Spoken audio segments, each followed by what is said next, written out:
اور تمہارا معاف کر دینا تقوی سے زیادہ قریب ہے۔ انسان اپنے آپ کو متقی پرہیزگار بنانا چاہتا ہے۔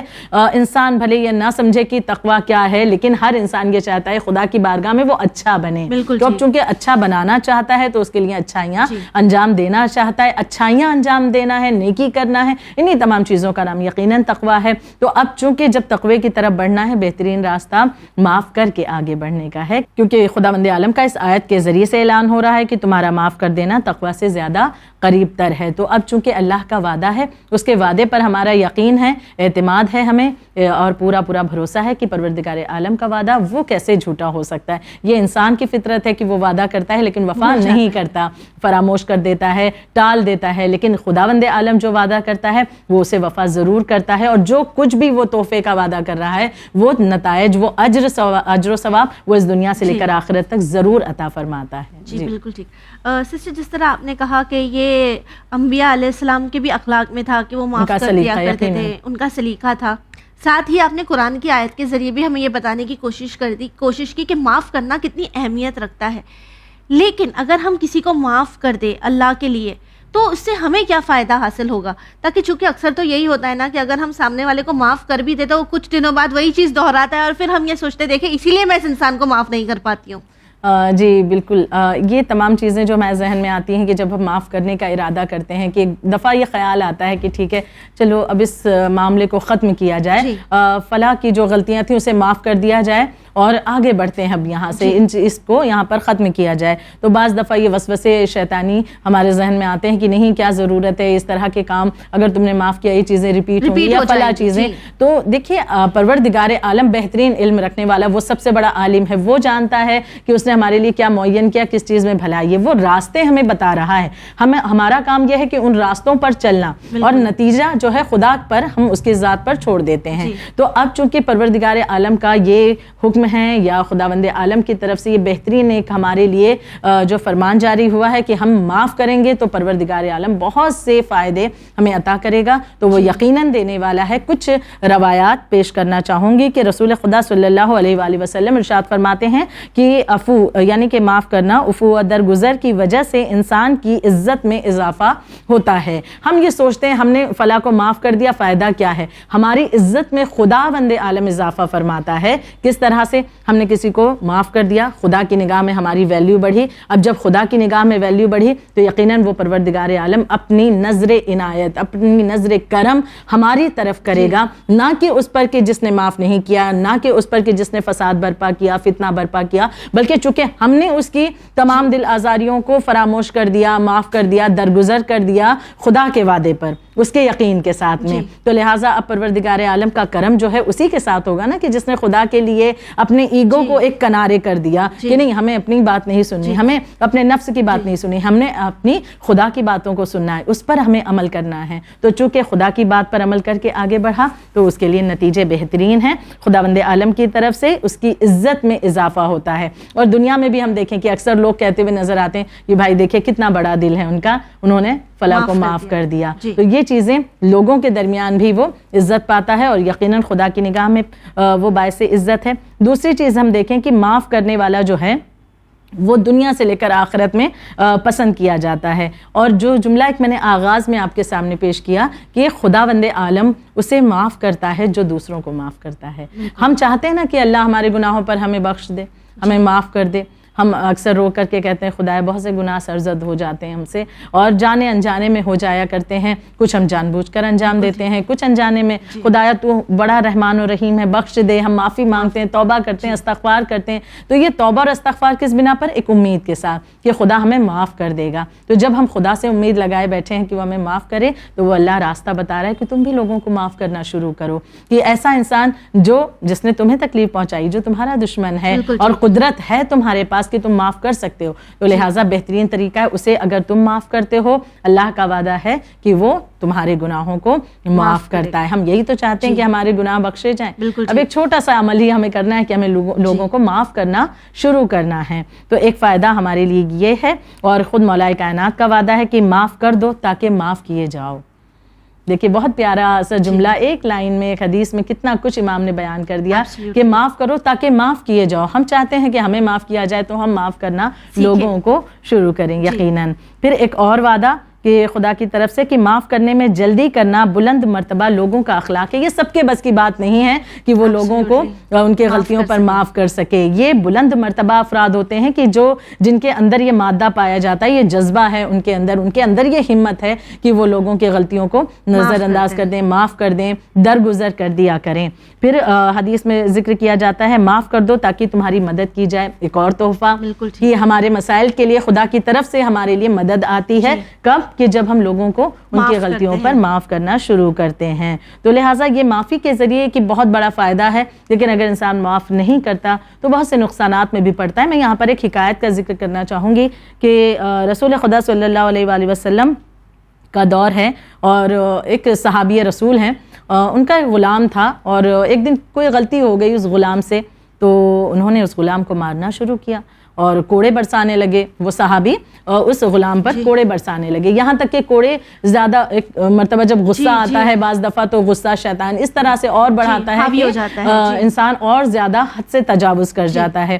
اب کوڑے برسانے لگا. وہ غلام رو کر کے کہنے لگا کہ میرے آقا تمہیں خدا کی قسم ہے کہ مجھے نہ مارو، مجھے معاف کر دو.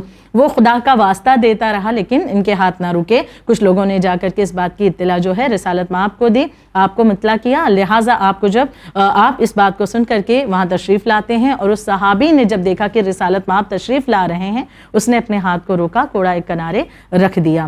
رسول خدا صلی اللہ علیہ وآلہ وسلم جب اس شخص کے پاس آئے تو آپ نے فرمایا کہ اس شخص نے جب تجھ سے خدا کا واسطہ دیا، کہا کہ خدا کی قسم رک جا، مجھے معاف کر دے، تو نے اسے معاف نہ کیا، اور جب مجھے آتا ہوا دیکھا تب تو نے معاف کیا. یعنی کیا خدا کی اہمیت تیری نگاہوں میں نہیں ہے؟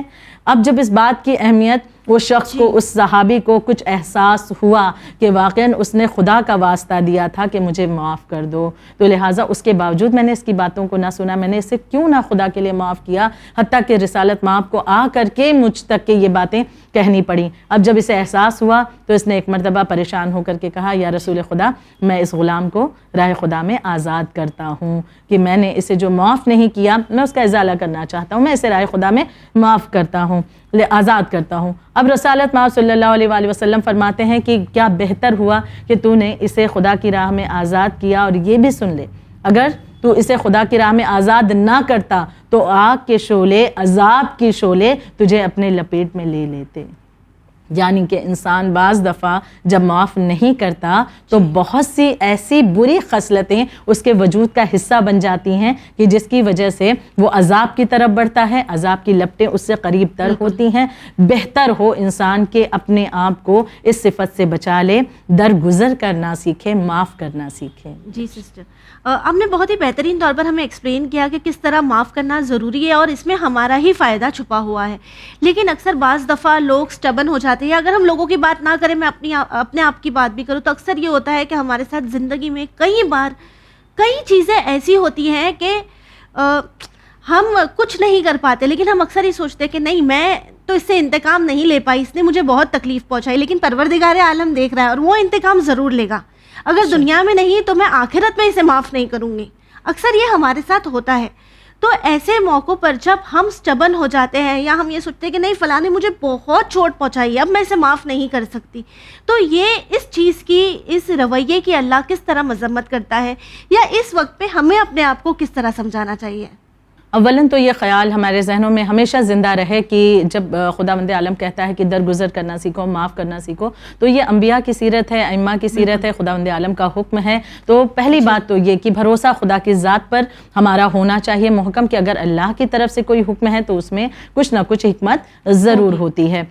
ہم یہ سوچتے ہیں اپنی ذہن کے پیمانے پر کہ نہیں، ہمیں تو فلاں کو معاف نہیں کرنا چاہیے، ان کا جو فلاں گناہ تھا یا جو کچھ بھی انہوں نے ہمارے ساتھ کیا وہ تو بہت ہی زیادہ بڑا بڑا تھا. لیکن ہم دوسری طرف یہ بھی دیکھیں کہ انبیاء کی تاریخ میں یا ائمہ علیہ السلام کی تاریخ میں کہ بہت سی ایسی چیزیں پیش آئی ہیں کہ جہاں پر انہوں نے لوگوں کو معاف کیا ہے اور ان کے معاف کرنے کی بنا پر جو ہے حالات پلٹے ہیں, لوگوں کے دل پلٹے ہیں, یہ بھی ہم نے دیکھا ہے. اور معاف نہ کرنے والے یا اسٹبن ہو جانے والے, اپنی بات پر اڑے رہنے والے, ضد کرنے والے ایک طرح سے گمراہی کی طرف بڑھتے ہیں اور گمراہی کے دلدل میں اس طرح سے پیوست ہوتے ہیں کہ پھر اس سے باہر نکل پانا بھی ان کے لیے بڑا مشکل ہوتا ہے. اور بے شک ہم تو اہل بیت کے چاہنے والے ہیں اور ہم اس گھرانے سے محبت کرتے ہیں کہ جنہوں نے ہمیں زندگی کے بہترین منصوبے بتائے, بہترین سلیقہ ہمیں سکھایا ہے, تو ہمیں ان کی زندگی پر نگاہ کرنی ہے. میں آپ کے سامنے ایک مثال پیش کرنا چاہوں گی کہ شیخ نصیر الدین معتمدین اہل سنت میں سے شمار ہوتے تھے اور یہ کہتے ہیں کہ مولا کائنات کے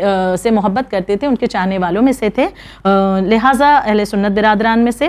یہ فرماتے ہیں کہ میں نے ایک رات خواب میں دیکھا مولا کائنات کو اور مولا علی علیہ الصلوۃ والسلام کی میں نے زیارت کی. اور خواب میں جب مولا کائنات کی انہوں نے زیارت کی تو انہوں نے ایک مرتبہ مولا کائنات سے کہا کہ مولا آپ کتنے رحیم و کریم ہیں, بہت زیادہ لوگوں پر رحم کرنے والے, بہت کرم کرنے والے, لوگوں کو بخشنے والے, معاف کرنے والے ہیں.